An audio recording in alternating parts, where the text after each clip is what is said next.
او د رنگین رنگین خیالونو مالکان یو او ځکه مونږ د یورپ غلامان یو او دا یوه پوله مونږ نشي بیلولی او پیښور او کابل یو پښتونستان یو. السلام علیکم ورحمت الله وبرکاته. زه یم ستاسو ورور ستاسو کوربه اساساني. زما په څنګ کې به تاسو دا ملګري وینئ د مردان نه راغلي زمونږ خواله د هغو ډېره زیاته شکریا ادا کوم او زمونږ سره چې کوم نږدې ملګری ناست دی عبدالله شادمان چې خپلې غزلې م لیکي ماشاءالله نو د هغه نه به ښکلې ښکلې غزلې اورو. نو راځئ چې د هغه نه غزل واورو. ډېره زیاته مننه کوم ستاسو چې موږ له دومره په دې لنډ تنګ وخت کې ټایم راکړو نو ډېره زیاته مننه کوم او ستاسو فرمایش ته غزل دی نو غزل به درته ډالۍ کړم چې وایي جانان راله پیزوان له کندهار راوړی و زما زړه له سم لکه بهار راوړی و او پرون چې وجلی و دا کس په توره شپه کې پرون چې وجلی و دا کس په توره شپه کې دې کلي ته امن دې سرکار راوړی و او موږ مینې محبت او ورورولۍ له دوام ورکو مونږ دې پښتنې خاورې له ستار راوړی و او دا هسې مې کده پې شوه بدنامه ګلفامه میخوار خو نن په سترګو کې خمار راوړی و دا هسې مې کده پې شوه بدنامه ګلفامه میخوار خو نن په سترګو کې خمار راوړی و او ویل چې جانان خو د رقیب سره په خلا شو. دا شعر د پکې تا ته ډالۍ وي ویل چې جانان خو د رقیب سره په خلا شو پرون دا یو پیغام را لرې بار راوړی و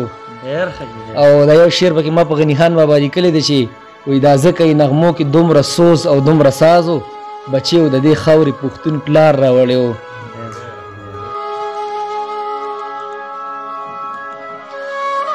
نظم ده نو نظم به زه تاسو سره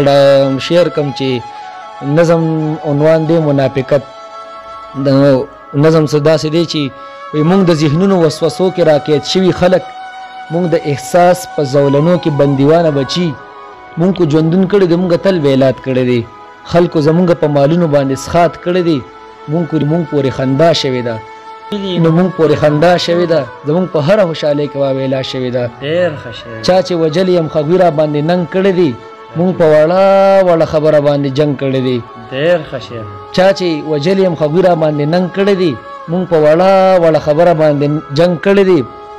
ژوند مې په دار دی وجود مې نیلام شوی هم دی زړه مې ساړوبې دی اواز مې ژرې نیولی هم دی اوس را بیدار شم اوس ځان په ژوندانه پوهوم سترګې مې پټې کړې او ځان له مې ضمیر مړ کړلو